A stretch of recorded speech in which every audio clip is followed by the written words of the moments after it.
सिद्धार्थनगर जिले के इटवा विधानसभा क्षेत्र में स्थित कृषि विज्ञान केंद्र सोहना में प्रधानमंत्री किसान सम्मान निधि योजना की 22वीं किस्त जारी होने के अवसर पर कार्यक्रम का आयोजन किया गया।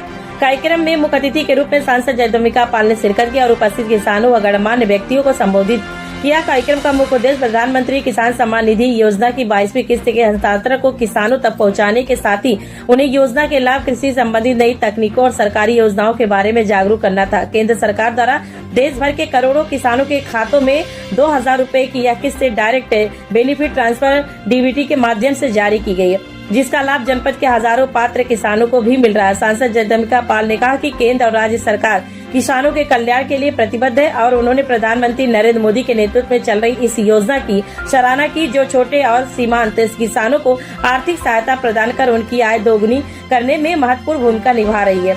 सांसद ने किसानों से अपील की है कि वे ई-केवाईसी, भूमि रिकॉर्ड अपडेट और अन्य आवश्यक प्रक्रियाओं को समय पर पूरा करें ताकि कोई भी पात्र किसान योजना के लाभ से वंचित न रहे। इस अवसर पर कृषि विज्ञान केंद्र के वैज्ञानिकों ने फसल प्रबंधन, जैविक खेती, फसल अवशेष प्रबंधन और आधुनिक कृषि तकनीकों पर जानकारी दी। कार्यक्रम में बड़ी संख्या में स्थानीय किसान, कृषि विभाग के अधिकारी उपस्थित रहे।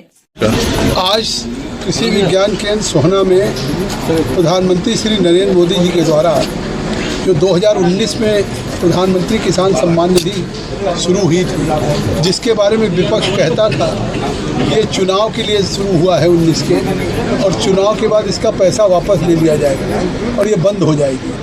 आज 2019 से लगातार देश के करीब 9.32 लाख करोड़ तक लोगों को किसान सम्मान निधि मिल रही है और ये 22वीं किस्त आज जारी हुई है, जो करीब 8,640 करोड़ की है।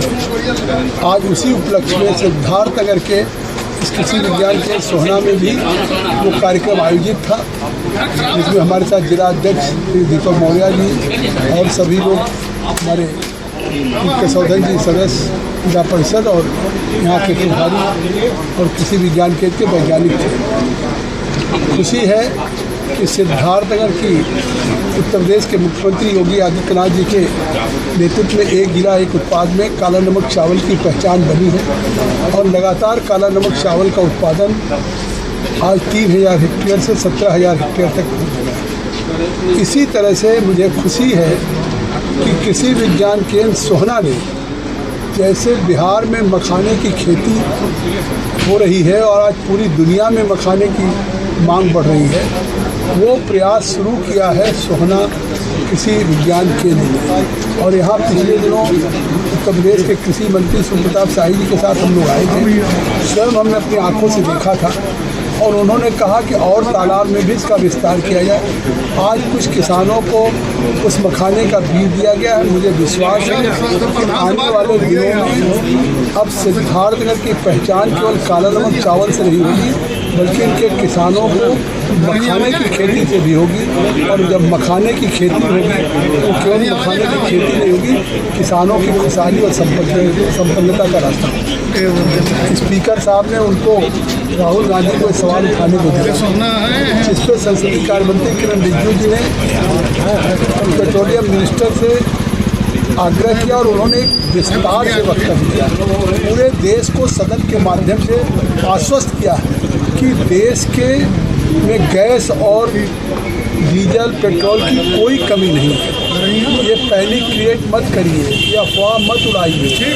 और उससे बड़ी खुशी की बात है कि जो साउथ ईस्ट एशिया का क्रूड ऑयल 80% हॉर्मुज स्टेट की तरफ से आता है, जिसको ईरान ने बंद कर दिया है। अकेला ईरान ने कहा है कि हम कच्चे तेल के शिप को केवल भारत को अनुमति देंगे और एक शिप 1.43 लाख टन को लेकर के भारत के महासागर में आ गया और बंदरगाह पे पहुंच गया। तो जब 1.43 लाख टन कच्चा तेल पहुंच गया है, तो अब भविष्य में भी न तेल की न गैस की कोई कमी नहीं होगी। इसके बावजूद राहुल गांधी, कांग्रेस पार्टी देश की जनता में अफरा तफरी करना चाहती। जो लोग परेशान हैं, लोग 2-2 4-4 खरीद रहे हैं, इसीलिए लाइन लगा रहे हैं कि कहीं ख़त्म ना हो जाए। कहीं नहीं होगा। खुद भारत के पेट्रोलियम मंत्री श्री हरदीप पुरी जी ने देश को आश्वस्त किया है और इसके बाद भी धरना दे रहे हैं। इससे साफ है कि ये विपक्ष, कांग्रेस विपक्ष की गैर जिम्मेदाराना उसकी भूमिका है। जब देश में प्रधानमंत्री खुद आश्वस्त कर रहे हैं, पेट्रोलियम मिनिस्टर आश्वस्त कर रहे हैं, ईरान हमारे शिप्स को आने दे रहा है, तो इस देश दुनिया में संकट हो सकता है, भारत में नहीं होगा।